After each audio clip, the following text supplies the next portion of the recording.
رسول اللہ صلی اللہ علیہ وسلم کی. ہمارے سعودی عرب میں پتہ کیا ہوتا ہے؟ مارکیٹ میں آپ جاؤ نا، پیپسی کی مشینیں لگی ہوئی ہیں. پیپسی کی ایک ریال ڈالو تو سارے بٹن، آپ نے مکہ میں دیکھا ہوگا جو بھائی عمرہ حج کرنے گئے، بٹن آن ہو جائیں گے. 7 اپ لے لو، کوکا کولا لے لو، پیپسی لے لو، جو مرضی لے لو. ٹھیک ہے، کیا ڈالنے سے؟ ریال. اور اگر پاکستانی روپیہ ڈالو اس میں بابا جینا والا، تو جتنی سپیڈ سے اندر جاتا ہے اتنی سپیڈ سے ریٹرن آتا ہے. پیپسی کی نہ آیا تو ریال کول کوئی نہیں تو پیپسی پہ مانگتا ہے تک کو نا، اٹھاؤ اپنے روپے. کیوں؟ اس مشین میں ایک کمپیوٹر فٹ ہے، اس کے اندر گورنمنٹ آف سعودیہ کے سائن یا ان کی سٹیمپ ہے. اس سٹیمپ کے مطابق جو چیز اندر آئے گی وہ کہیں گے جی اہلا و سہلا، تفضل اشرب پیپسی مویا ای شیء خذ، لے جاؤ. اور اگر وہ وہاں پر بابا جینا چلا جائے، گاندھی صاحب چلی جائے، خالدہ ضیاء صاحب چلی جائے، یا یہاں کی ملکہ جی کا کوئی وہ چلا جائے تو چک کے مارتا ہے، پھڑ پڑے. یہ اسٹیٹ ہے گورنمنٹ آف سعودیہ، یہاں پہ سکہ چلتا ہے گورنمنٹ آف سعودیہ کا. اے بھائی، قیامت کے دن جو اسٹیٹ لگے گی نا، وہاں بھی ایک سکہ چلے گا. اور وہ سکہ پتہ کس کا ہوگا؟ وابی، دیوبندی، بریلوی، سنی، نقشبندی، چشتی، قادری، رضوی، سہروردی، وردی، بغیر وردی، کوئی سکہ نہیں ہوگا اسلام کا. ایک ہی سکہ، محمد فرق بین الناس. آج سب کو بھول جاؤ، جو محمد کا بن کے آیا ہے وہ جنت میں چلا جائے. سٹیمپ لے کر آؤ محمد کی صلی اللہ علیہ. نماز محمدی، روزہ محمدی، حج محمدی، زکوٰۃ محمدی، عمل محمدی، صورت محمدی، لباس محمدی، اولاد تربیت محمدی. ایک ایک عمل میں محمدیت کو تلاش کر کے لاؤ، جنت کے دروازوں سے اندر چلے جاؤ.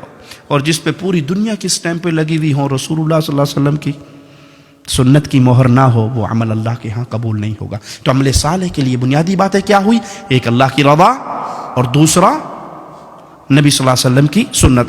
ہمیں شیطان نے ایک نیا جملہ ہے جی، کے پہ کر دے ہو نا جی، کے ارج نے، اگر سنت بھی نہیں ہے تو کے ارج نے. بابا جی دا ختم کروا چھوڑے نے، تیجا، 7واں نامہ، 10واں 40واں قول برسی، حرج کے نے، حرج دسو. قرآن ہی پڑھے آنے نا تک کو نا. مولوی کہنا ظالم ہے، کہنا قرآن بھی نہ پڑھو. اچھا ٹھیک ہے، میں بتاتا ہوں حرج کیا. ایک رکعت میں کتنے سجدے ہیں جی؟ ایک رکعت میں کتنے سجدے ہیں؟ 2. میں تیسرا سجدہ کروں گا تو اس میں کیا کہوں گا؟ دعائیں ہوں گی نا، سبحان رب العلی کہوں گا نا، گانے تو نہیں گاؤں گا، ڈانس تو نہیں ہوگا، دعا ہوگی. اب کسی مسلمان سے پوچھئے یہ تیسرا سجدہ مجھے کہاں لے جائے گا، جنت میں یا جہنم میں؟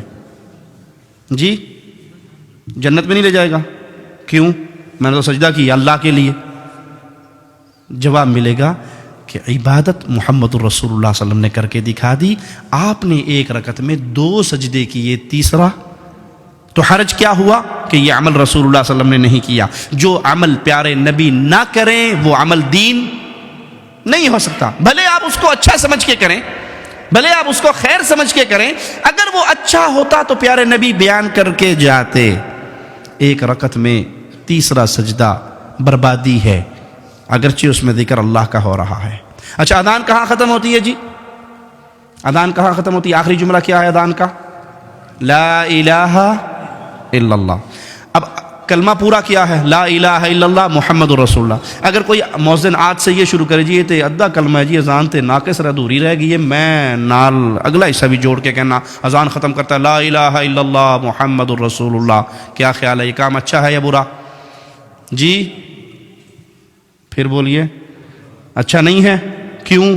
اس نے اذان میں اضافہ کر دیا، وہ جملہ کہا جو رسول اللہ صلی اللہ علیہ وسلم نے نہیں سکھایا. اگرچہ اس نے کلمہ کمپلیٹ کیا ہے لیکن اس موقع پہ رسول اللہ صلی اللہ علیہ وسلم نے یہ عمل نہیں سکھایا. تو کوئی یہ کہے کہ تیجا، 7واں نامہ، 10واں، اس میں قرآن ہی تو پڑھتے ہیں، گھٹنیوں پہ آیت کریمہ ہی تو پڑھتے ہیں، حرج کیا ہے برسی کروانے میں، بزرگوں کا ختم شریف کروانے میں حرج کیا ہے؟ ہم کہیں گے بھائی اس میں حرج یہ ہے، اگر یہ دین ہوتا تو رسول اللہ صلی اللہ علیہ وسلم سیدہ خدیجہ کا تیجا، 7واں نامہ، 10واں 40واں قول برسی کرتے، رسم چہلم ہوتی.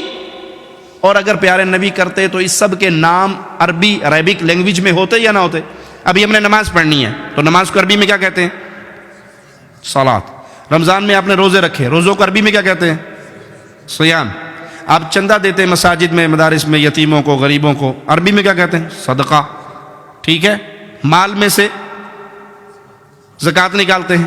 تو جو بھی اسلامی عمل کریں گے اس کا عربی میں کوئی نہ کوئی نام کیوں؟ کیونکہ وہ عمل کیا ہے محمد الرسول اللہ صلی اللہ علیہ وسلم نے، اور پیارے نبی صلی اللہ علیہ وسلم نے جو عمل کیا، آپ عرب تھے، اس کا عربی میں کوئی نام ہے۔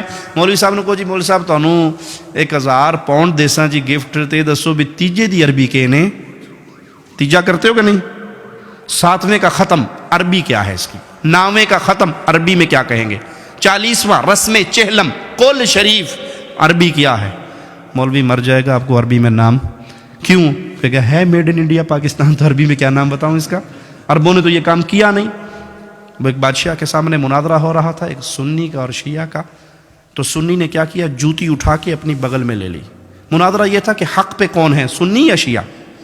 تو وہ جوتی اٹھا کے لے آیا اور کہنے لگا، شیعہ نے کہا دیکھو کتنا پاگل ہے، بے وقوف ہے، یہ مناظرہ کرنے آیا، اس کو تو بنیادی اخلاقی باتیں بھی نہیں پتہ، جوتی کی وہ جگہ یہ کچھ مار کے آگے سٹیج پہ بہ گیا ہے، یہ پاگل نہیں ہے؟ کہتے نہیں آپ نہیں سمجھتے بادشاہ سلامت، اصل میں جو نبی صلی اللہ علیہ وسلم کے دور میں شیعہ تھے نا، وہ جوتی چوری کر لیتے تھے، میں اس لیے اپنی بغل میں لے کے آیا ہوں۔ انہوں نے کہا پاگل ہے تو، کھے پہ گل کرنا ہے، ادھر تو شیعہ ہے ہی نہیں سن۔ انہوں نے کہا مناظرہ ختم۔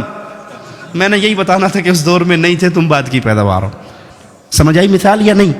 یہ تیجا 7واں 9واں 10واں اگر رسول صلی اللہ علیہ وسلم نے سیدہ خدیجہ کا کیا ہوتا، سیدنا ابراہیم کا کیا ہوتا، امیر حمزہ سید الشہداء کا کیا ہوتا، تو اس کا عربک لینگویج میں کوئی نہ کوئی نام ہوتا۔ یہ سب میڈ ان انڈیا پاکستان ہے، اور اب یہاں پہ شرط یہ لگا دی حرج کیا ہے؟ کام تو اچھا ہے بھائی، اس میں حرج یہ ہے کہ یہاں محمد کریم صلی اللہ علیہ وسلم کی مہر نہیں ہے۔